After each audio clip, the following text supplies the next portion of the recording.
que les gens ne craignent rien. Nous, ce qu'on cherche, c'est qu'on permette aux musulmans de connaître, d'apprendre les religions pour ne pas perdre leur foi et leur identité culturelle. C'est normal, mais nous avons nos enfants dans les écoles publiques que nous finançons. Parce que ce sont les contribuables qui financent les écoles. Ces écoles-là qui sont des écoles publiques, nos enfants qui vont y étudier, en plus de ce qu'ils étudient, qu'on leur donne un curriculum islamique pour leur permettre de garder leur culture islamique pour qu'ils ne soient pas déculturés. Parce que ces écoles-là forment quelqu'un, on lui donne jusqu'au doctorat. Vous êtes en train de préparer le doctorat ici. Il y en a parmi vous, je suis sûr, qui n'arrivent pas à lire Surat al-Fatiha, qui sont musulmans. Mais c'est une aberration. Est-ce que leurs parents souhaitent que leurs enfants n'arrivent pas à prier ou bien n'arrivent pas à lire la Fatiha? Nous disons donc, c'est cela. Maintenant, s'il y a des chrétiens, que les chrétiens demandent à eux de demander qu'on leur donne aussi quelque chose, qu'ils proposent aussi qu'on leur enseigne à leurs enfants ce qu'ils veulent. Ceux qui ne veulent pas, qu'ils le disent à l'école. Nous, nos enfants, nous ne voulons pas. Mais on ne peut pas l'imposer à tout le monde.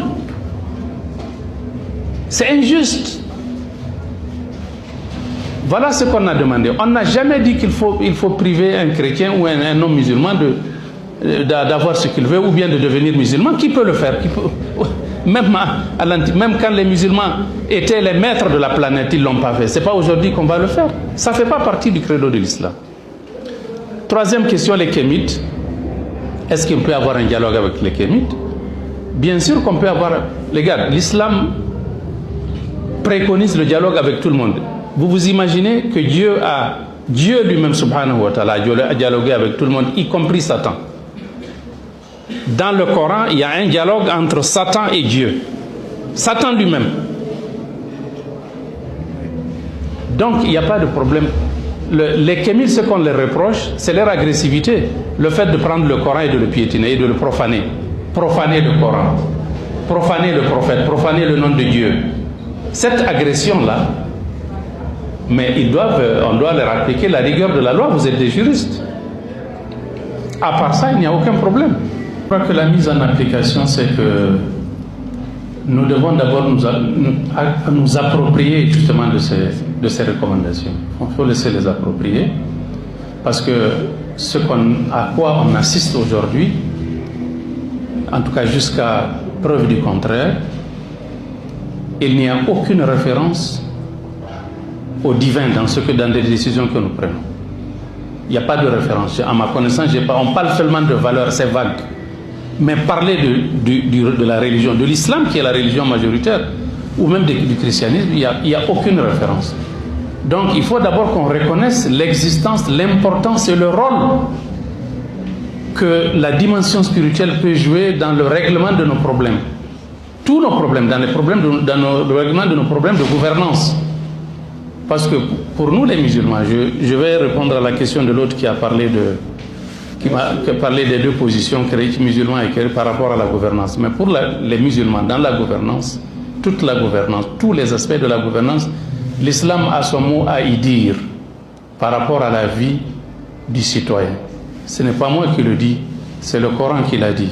Qul inna salati wa nusuki wa mahyaya wa mamati lillahi rabbil alamin la sharika lahu wa bidhalika umirtu wa ana awwalul muslimin. Dieu a dit au prophète de proclamer haut et fort à tout le monde. Dis-leur très certainement. La phrase commence par très certainement. Inna en arabe. Ma prière, ma dévotion, ma vie et ma mort appartiennent à Dieu. L'islam est pris en charge. Le croyant musulman et la croyante musulmane sont pris en charge par l'islam du berceau au tombeau. On n'attend pas le jour de la mort pour chercher un prêtre pour venir bénir, non. Il doit vivre l'islam, il doit y croire, il doit l'appliquer, il doit le vivre dans ce qu'il fait pour que le jour où il va mourir, il sera un des leurs. On n'est pas croyant par la carte d'identité, on l'est par la pratique, par la foi, par l'adhésion totale. C'est pourquoi l'islam est une adhésion volontaire et consciente du croyant. Donc, dans toute la gouvernance individuelle et communautaire du musulman, l'islam est présent. et il lui dit ce qu'il doit faire. Imaginez-vous, même la manière de naître, l'islam nous enseigne comment naître, comment vivre, comment mourir. Quelles sont les dispositions à prendre si vous voulez mourir? Comment vous marier, comment divorcer, comment faire votre baptême, comment dormir, comment vous réveiller. Tout est détaillé dans la vie du croyant. Donc, dans sa gouvernance, c'est la même chose. Par exemple, vous prenez l'économie, parce qu'on est obligé un peu de tirer sur le... Prenez les activités économiques, la finance, l'économie, les banques, les transactions. L'islam vous dit ce qu'il faut faire. Il y a des transactions licites et des transactions illicites. Si vous adonnez, vous commettez une transaction commerciale illicite, vous commettez un péché et vous êtes sanctionné par Dieu par rapport à cela. Donc, dans l'exercice de l'économie, de la finance, il y a ce qui est islamique et ce qui ne l'est pas. C'est pourquoi aujourd'hui il y a la finance islamique. Lui, il est spécialiste de la finance islamique. Et malheureusement, le problème qu'on a, c'est que nous, on nous a sévrés, on nous a séparés, on nous a éloignés de ce qui est islamique. Pourquoi je dis ça? Londres, la capitale de la Grande-Bretagne, qui n'est pas un pays musulman, c'est la capitale mondiale de la finance islamique. Il n'y a aucune banque islamique, aucune institution financière islamique au Mali où les musulmans sont à 98% musulmans. Comment comprenez-vous ça? Donc, il faut que d'abord qu'on s'approprie que c'est l'islam là, que nous ayons le sentiment. Quand je dis nous, je parle des dirigeants. Parce que le peuple, lui, il est là-dedans. C'est pourquoi je disais dans des débats qu'au Mali, on nous a créé deux univers parallèles qui se côtoient et qui ne se touchent pas. L'élite politique qui est dans son univers et le peuple qui est dans un autre univers. C'est différent, c'est la dichotomie, c'est dans ça que nous vivons. Maintenant, la religion, c'est le propre du peuple. C'est pourquoi l'élite politique formée à l'école laïque, à l'école athée, coloniale, cette élite ne veut pas qu'on parle de la religion. Ils disent valeur, ils ne veulent pas dire, c'est un tabou chez eux. Quand vous leur dites valeur, quand ils parlent de valeur, on sait à quoi ils se réfèrent. Ils se réfèrent à ce à croient les Kémites, c'est-à-dire la religion africaine traditionnelle. L'islam n'y est pas compris. Ça, je tiens à le dire.